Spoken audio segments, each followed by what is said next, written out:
Xande FM, a rádio que te ouve. Bom dia, Nutri, tudo bem? Bom dia, gente. Tudo ótimo. Chegando aqui a Nutri do programa Beleza de Viver, Patrícia Cioli. Tá com a voz um pouco rouca hoje. Tô com mudança de temperatura. O que você não anda comendo direito? Agora a gente quer saber. Nada, é a temperatura mesmo. Né, a Nutri, ela fica de olho no nosso prato, a gente olha o prato dela também. Tem, né? Tem que dar exemplo.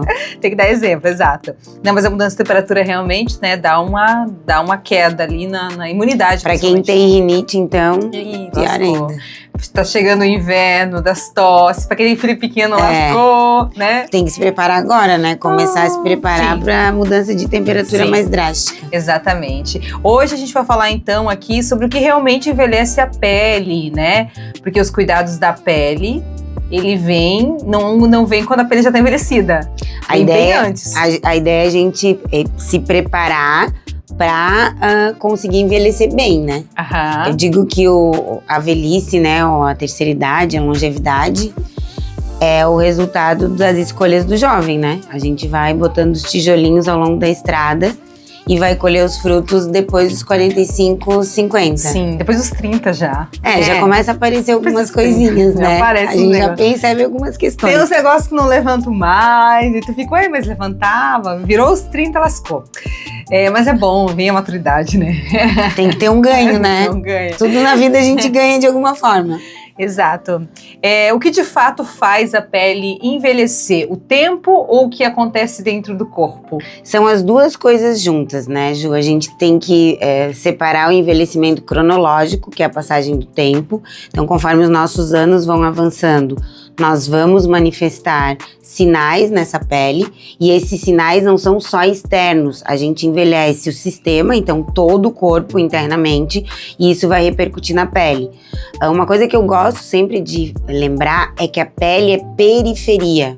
Ela está longe dos órgãos que são ditos vitais. Então, se a gente não consegue entregar bons nutrientes através de uma boa alimentação para nutrir, né, músculo, manter o sangue adequado, construção de nossos ossos e todos os tecidos, a gente acaba não tendo condições de alimentar bem essa pele. E quando falta nutriente para a pele vai manifestar mais os sintomas. Uhum. Então, isso é muito relacionado com idade. Mas, por exemplo, se eu fumo, se eu tenho uma ingestão de álcool crônica, se eu não durmo adequadamente, se eu não pratico atividade física, se eu não controlo o estresse, eu também acelero esse processo de envelhecimento. E a outra questão é o envelhecimento biológico ou metabólico, que é quando a gente muda o funcionamento do nosso sistema, e isso vai acelerar esse processo de envelhecer. Então, hoje a gente tem, né, nas clínicas de estética, mulheres de 50 mais, 60 mais, que vêm de uma vida de cuidados, com uma pele com densidade, com uma flacidez pequena para a idade que elas têm cronologicamente, com uma boa questão de textura, hidratação. E nós temos meninas de 25, 30 anos que, pelas escolhas alimentares, mesmo nesse menor período de tempo, já manifestam flacidez, uma pele muito ressecada, muita mancha, né, que é o melasma, muita ruga dinâmica ou estática, e que a gente vai ter que associar nutrição com procedimento estético para minimizar e tratar esse processo de envelhecimento cutâneo. E como a alimentação, né, influencia diretamente aí no envelhecimento da pele, assim, tipo, então se eu comer muito doce, se eu não beber água, a minha pele, ela vai envelhecer mais rápido do que o natural. Sim, o que acontece com o açúcar especificamente, né? Quando a gente come muito açúcar, e aí vamos pensar no açúcar de mesa, o que a gente bota no cafezinho, por exemplo, algumas pessoas, mas no açúcar de adição, dos bolos, dos produtos industrializados, dos biscoitos, dos chocolates, né, que tem uma grande quantidade de açúcar. A gente vai ter um processo no nosso corpo chamado glicação, que é quando uma proteína se liga com a glicose ou com a frutose e ela perde função. O que isso vai fazer com a gente? Vai fazer com que o nosso colágeno perca a maleabilidade, então ele fica enrijecido, endurecido. Então ele perde essa função de esticamento e contração, que é o que mantém a densidade da nossa pele. Então, quando a gente fala na dieta, né, de controlar o açúcar, qual é o objetivo do Nutri? É controlar esse processo de glicação. Então, isso é uma coisa importante. A água é fundamental pela hidratação do corpo, né? A gente tem 70% do nosso corpo sendo constituído por água e a gente tem que lembrar que o epitélio, ele é um tecido queratinizado, ele foi perdendo água ao longo dessa subida, dessa barreira de pele, e foi ganhando mais proteína, mais queratina. Então, se eu não me hidrato bem, por mais que eu cuide, use um ativo bom, use um creme bom, ou até um óleo ou um sérum, eu não vou conseguir manter a hidratação de dentro para fora. Então, cuidar com a quantidade de açúcar e cuidar com a quantidade de água é fundamental. E uma outra coisa importante, Ju, é cuidar com a quantidade de proteína. A gente precisa ter uma dieta que seja adequada em proteína para quê? Para que a gente tenha aminoácido, para que a célula da pele que produz o colágeno, que vai dar essa densidade, que chama fibroblasto, tenha tijolinhos para ele trabalhar e construir essa pele. Então, por exemplo, agora, né, a gente está no momento do mundo onde está se usando muito as canetas emagrecedoras. Sim. E a gente tem muitas pessoas tendo uma perda de peso extremamente acentuada e importante. O que a gente percebe na estética? Que existe uma flacidez, né? Aquela bochecha caída. Parece que o rosto derrete, né? Aquela de bulldog velho, como se chama. Isso, que é a história da Ozempic Face, né? Sim. Que perde muita gordura. E as dietas acabam ficando muito restritivas. Então, caso a gente tenha alguém aqui nos ouvindo que está fazendo tratamento de obesidade e está usando a caneta, tem que tomar o cuidado com a quantidade de proteína e ajustar essa dieta para quê? Para que tenha perda de peso, mas que preserve a massa muscular. Porque senão a gente vai ter uma flacidez generalizada. Sim. E a pele vai demonstrar isso. Então, eu posso ter um corpo bem magro, né? Ou muito próximo do que eu gostaria, que esse é um problema também, a gente pode conversar em um outro momento, mas se eu não cuidar disso, eu vou ter uma flacidez importante. E às vezes, grande parte das vezes, se essa flacidez é muito intensa, é muito difícil de recuperar. Sim, sim. E tem a questão também de muita flacidez, também você não vai ter tanta sustentação no seu corpo, né? Vai dar problemas, as articulações, joelhos e tudo isso. E aí a gente entra na questão da muscular e esquelética, né? Porque eu perco músculo, que é o colchãozinho que estica essa pele. Se eu não tenho esse colchão, essa pele vai cair. Então a gente precisa da proteína para esses dois movimentos. Manter a estrutura muscular e também manter a textura da pele. Sim, sim. A glicação, você já chegou a falar da glicação? Porque eu fiquei interessada nessa palavra. O que é a glicação? O que tem a ver com o envelhecimento? Então, a glicação é quando a gente liga uma proteína com açúcar. E essa ligação, ela é pro resto da vida. Só vai desacoplar quando essa célula morrer. Então, por exemplo, quando eu faço essa proteína ligar com um açúcar, ela vai perder a função. Ela não vai executar o que ela deveria fazer. Então, se eu pensar, por exemplo, em colágeno, que é uma proteína, não vai fazer a sustentação da pele. Se eu pensar numa célula do vaso, vai mudar o endotélio, vai perder função. Então, a gente acaba bagunçando geral. Só que nós estamos falando de pele. Sim. Então, o que a gente precisa fazer? Reduzir a quantidade de açúcar para reduzir a glicação e diminuir o impacto. É um erro bem comum a pessoa começar a suplementar colágeno e não parar de comer açúcar. Que tu acelera o processo. Eu tô dando mais proteína, tô dando mais açúcar. Então, eu tenho mais ligação. Então, eu glico mais rápido. Então, em vez de eu me proteger, eu acelero o processo. Então, quero usar colágeno ou qualquer outro suplemento. Primeira coisa, vai cuidar da dieta, organizar a dieta para depois entrar com a suplementação. Tá, eu tenho uma dúvida, já que você falou de colágeno. Qual a diferença entre colágeno e o colágeno hidrolisado? O colágeno é a proteína íntegra. Tá. É uma proteína de alto peso molecular muito grande que a gente consegue consumir quando come as carnes. E aí o processo de digestão vai quebrar o colágeno em aminoácidos, a gente absorve os aminoácidos e produz o nosso colágeno. Então, o colágeno que a gente tem é produzido pelo nosso corpo. Tá. O que a gente come serve para dar o tijolinho pra gente produzir o nosso.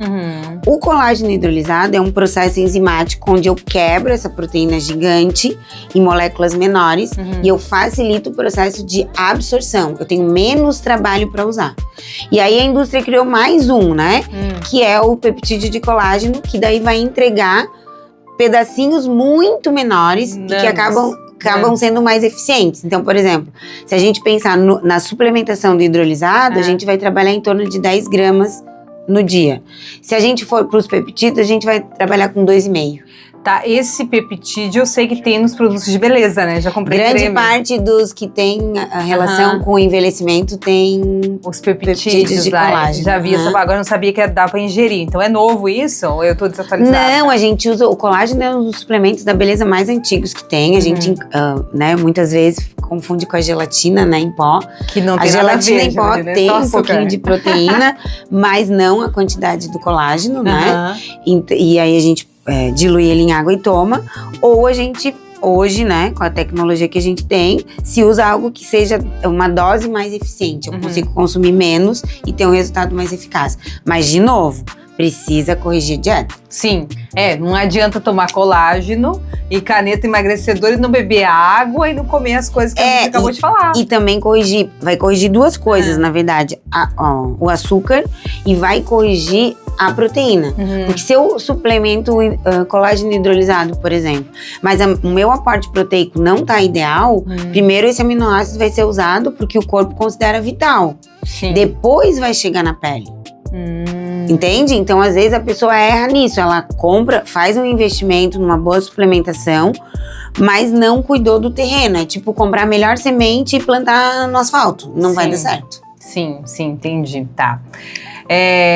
Bom, a gente já falou do açúcar, né? Ela já explicou aqui o açúcar. Mas a pergunta que eu tenho aqui, que daí não tá nem no roteiro, mas é uma pergunta particular, né? As perguntas particulares minhas. O quanto de açúcar eu posso comer por dia que se considera saudável? Porque eu também não posso ficar sem comer açúcar, né? Então, o que a gente tem que lembrar? Quando a gente fala de açúcar, a gente tá falando de carboidrato. Tecnicamente, a gente não precisa comer nenhum tipo de açúcar, porque quando a gente come batata, pão, macarrão, polenta, milho, maçã, banana, melancia, moranga, pepino, a gente tem carboidrato ali que vai se digerido e se transformar em açúcar pro nosso corpo. Beleza. Mas a gente não tem aquela sensação tão doce na boca. E a gente aprendeu a usar o açúcar para adoçar algumas coisas ou fazer algumas sobremesas. O que a Organização Mundial de Saúde coloca que nós temos capacidade de digerir e absorver sem glicar? 25 gramas, uma colher de sopa de açúcar por dia. Tá. É isso. Aí se eu for transformar, né, que é a pergunta da Ju. Tá, mas transforma isso pra mim.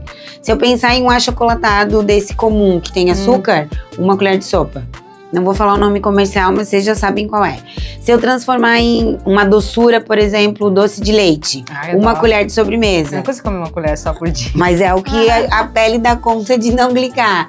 Aliás, é por isso que tá assim, cara descansada, com rugas. Se eu pensar em bombom, por exemplo, ou chocolate, o melhor é o chocolate com mais cacau. 30 gramas no dia. Mas qual é a graça de comer 30 gramas ao dia? Ué, uma barra de chocolate? É verdade. É uma barrinha daquela pequenininha de chocolate. É mais fácil comer essa do que, acho que se abrir um pote de doce de leite, de mumu, você não vai conseguir comer uma colher só. Você vai passar no pão, você vai comer uma no queijo, enfim, né? Mas aí é isso que é o importante que a gente tá falando. É ter a consciência. Eu não consigo abrir o pote e comer só uma colher de sobremesa. Qual a minha sugestão? Vai comer numa padaria, que vai vir a tua colheradinha lá. E deu. Tu desfruta daquilo e deu. O que os olhos não veem, o coração não sente. Essa é uma regra. Pode. Por isso que não adianta ter comida saudável em casa, comida doce em casa, porque você não vai comer assim parcelado. Você vai comer tudo de uma vez só. Na verdade é um exercício de consciência, né? Cada um sabe o seu limite, sabe o que consegue lidar e sabe do seu objetivo. Então vai ter que encontrar aí o equilíbrio. O equilíbrio, exatamente, né? Como identificar na prática sinais de envelhecimento relacionados à alimentação? Então, quando a gente olha para alimentação e pensa em pele, o que a gente vai usar como marcador? Mancha despigmentação ou hiperpigmentação, né? Que são os lentigos, né? Normalmente, quando a gente vai envelhecendo, aparece o lentigo senil, que são áreas mais escuras, misturadas com áreas mais claras. Então, é a hiperpigmentação com a despigmentação. A gente pode ter flacidez cutânea, presença das linhas de expressão, tanto dinâmicas quanto estáticas, né? Qual a diferença das duas? A dinâmica é aquela que se movimenta quando tu sorri, que a gente tem aqui do ladinho do olho, pé de galinha, no lábio, né? O código de barra. Ou aquela estática, que é uma linha de expressão que a gente chama de ruga, mais profunda, onde a gente já teve uma lise, uma fibrose desse tecido e ela ficou marcada. A nutrição vai minimizar o impacto futuro disso. Para eu tratar, eu vou precisar de tratamentos estéticos. Então eu vou pensar, por exemplo, no lentigo ou no melasma, em algum peeling, que pode ser ácido ou mecânico. Se eu for pensar nas rugas, eu posso pensar num microagulhamento, ou num laser, ou mesmo na aplicação do ácido hialurônico, ou vou fazer um botox para estabilizar a ruga dinâmica. A gente tem um monte de coisa. Sim. Que a nutrição não faz, mas que a gente, junto com o pessoal da estética, dá pra melhorar muito. E uma outra coisa importante nisso, Ju, é há uns, talvez, 3, 4 anos atrás, a gente pesou a mão nos procedimentos estéticos e tava muito desarmonizando as pessoas, né? As pessoas estavam ficando muito iguais, com a boca igual, com o nariz igual, com a roupa, com o botox igual. E agora a gente tá num movimento de um full face mais leve, de vamos minimizar as marcas, mas não vamos apagar as marcas. Sim. A nutrição não consegue apagar, ela consegue reduzir. Muito bem. E existe uma diferença visível entre envelhecimento cronológico e envelhecimento metabólico?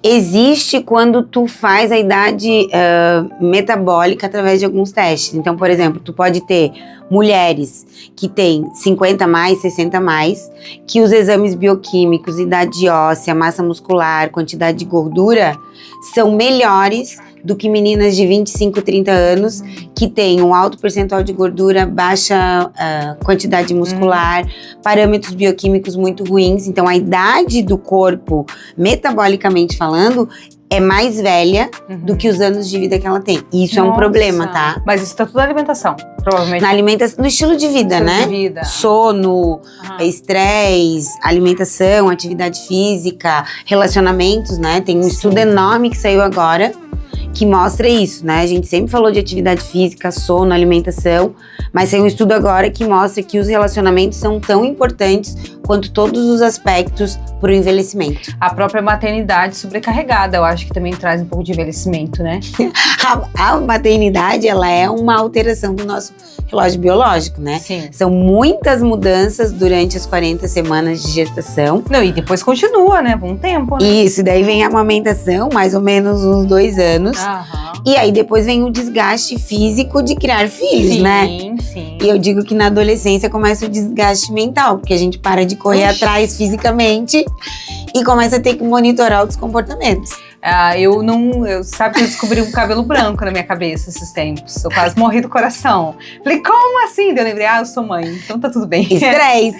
O cabelo já foi, tem um estudo que conseguiu demonstrar isso. Sim. Que o estresse acelera a despigmentação, ele lesa a célula do melanócito no bulbo capilar e daí ela para de produzir a cor do cabelo. Aí eu, obviamente, arranquei o cabelo rapidamente. Falei assim, você não vai sobreviver aqui. Daí depois eles falaram, se você arrancar, vem novos. Eu falei, que vem, eu arrancarei todos. Mas eu fiquei refletindo, porque a maternidade, claro, tudo na vida tem seu ônus e seu bônus, né? A maternidade, ela realmente desgasta muito a mulher, né? Principalmente a mulher, porque existe toda a questão do nosso corpo voltar a se readaptar, existem as questões de preocupação que, às vezes, preocupação que só a mulher tem. Muitas vezes o homem não tem tanta preocupação quanto uma mãe tem, né?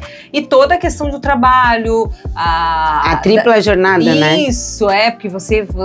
Né, eu sou solteira, então tudo que eu fizer de bagunça, eu e a Hannah, a gente tem que limpar. Mas quando você tem relacionamentos, como você falou, onde você tem que voltar pra casa, você tem que limpar a casa pra todo mundo e ninguém ajuda, né? Essa mulher, que vida que ela tem, que tempo que ela tem pra olhar pra alimentação dela e pra ela se cuidar. Então, Jô, tenho tido uma perspectiva muito do latino-americano, assim, né?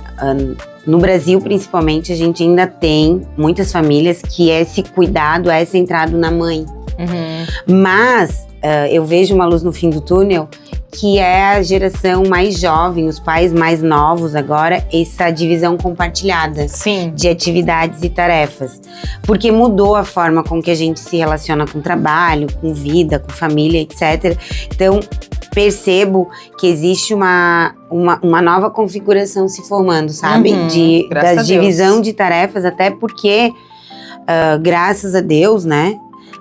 As nossas capacidades de vida mesmo, de mulher e homem, são diferentes. A forma com que a gente se posiciona em relação à vida é diferente. E essa complementaridade que faz a gente ter um equilíbrio nessas relações, né? Sim. Então, acho que dividir isso desonera um pouco a mulher. Com certeza. Até porque, assim, né, não é a pauta do trabalho, mas se a gente pegar uma mãe que tá amamentando, por exemplo, e ela não conseguir descansar, ela não conseguir dormir, então quando o bebê terminou de mamar e vai fazer o soninho dele, essa mãe precisa dormir, porque se ela não dormir, ela não consegue controlar o cortisol e vai acabar impedindo a formação de mais leite. Então ela vai começar a diminuir a produção de leite, aí não vai amamentar o bebê direito, daí ela entra num ciclo de estresse que pode levar ao que a gente chama de o leite secou. Secou porque ela não tem condições orgânicas de estar produzindo. Então, essa coisa do descanso, da rede de apoio é muito importante nesse momento. Sim, com certeza. Dietas restritivas podem acelerar o envelhecimento da pele? Como? Sim, porque a gente diminui a oferta de nutrientes. Então, quando a gente fala, e isso é bem importante, Ju, para o envelhecimento, quando a gente fala em perda de peso, o que a gente quer? Perder gordura. Sim. Normalmente existe uma confusão porque a pessoa sobe na balança, ela quer que o número de quilos diminua. Mas o que a gente precisa ver é como que esse corpo está reduzindo gordura. Porque o que eu não posso, ou o que eu não devo perder? Massa muscular.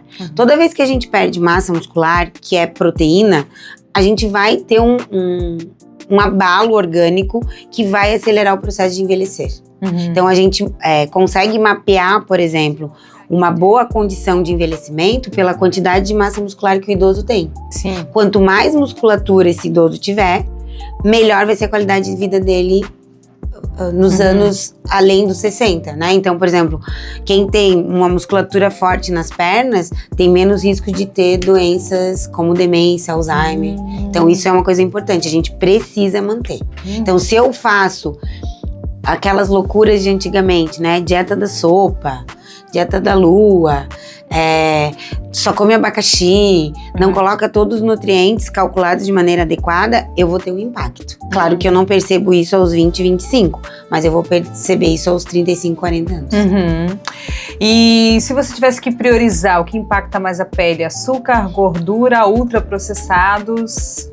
Qual que eu tiraria? Eu tiraria os ultraprocessados. Sempre. Porque ali é uma combinação de todas as coisas. É o sal, açúcar e gordura. Tudo junto. E os conservantes. E fora os conservantes. Tudo junto num alimento só. E que normalmente tem uma alta palatabilidade, então ele é muito saboroso, ele é muito previsível, tu vai comer sempre a mesma coisa, tu consegue saber o gosto daquilo que tu vai comer, diferente, por exemplo, de uma fruta ou de uma hortaliça. E é muito fácil de tu encontrar em qualquer lugar, né? E se você olhar, não tem nada de benefício lá pra tua pele, não vai trazer nada. Eu aprendi a ler os rótulos, tá, gente? Isso eu não como, né? Salgadinho é muito difícil eu comer. Até porque meu estômago é tão sensível que ela não aceita. Se eu comer, eu fico mal depois, fico com azia. Que bom, né? Sério, a Hannah, não posso comer essas coisas. Mas eu olho assim, às vezes a Hannah pede alguma coisa, eu dou uma olhada e falo, nossa, tem um monte de coisa aqui que nunca vi esse nome na vida. Socorro, meu Deus, o que tem aqui, sabe? Isso é uma coisa engraçada, né? Porque quando a gente tem uma prescrição medicamentosa, a pessoa foi no médico, fez um diagnóstico, recebeu uma medicação. Antes da pessoa tomar o remédio, o que todo mundo faz? Vai lá e lê a bula. Tudo que pode dar de errado, a pessoa já vai perguntar pro médico. Mas vai dar isso, vai dar aquilo.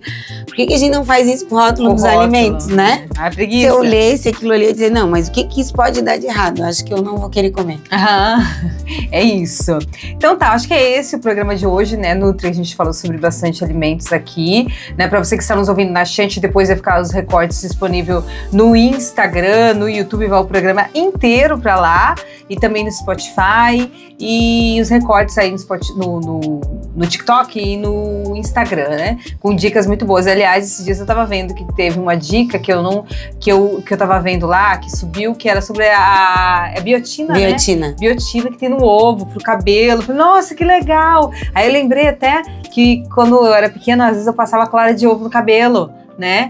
Clara ou gema, não lembro, mas passava no cabelo, assim, dava uma fortificada no cabelo. Falei, olha só, que legal mesmo, me trouxe as receitas caseiras da infância, da adolescência, enfim. Então a gente tá sempre aprendendo, né? É um programa maravilhoso. Essa é a ideia, a gente trazer dicas para poder usar no dia a dia. Sim, então assim, imperdível, até para você que está nos ouvindo, se puder, volte alguns programas aí lá no YouTube, tá tudo lá, gente, é só procura o YouTube da Chante, todos os programas estão lá do Beleza de Viver, e aí tem lá o título também, se tiver alguma dúvida, você chama a gente te direciona certo, tá bom, Nutri? Obrigada, até o próximo. Obrigada, até a próxima, gente. Até a semana que vem. Bora cuidar da pele, tá, galera? Bora. Beber água. Tchau. Tchau.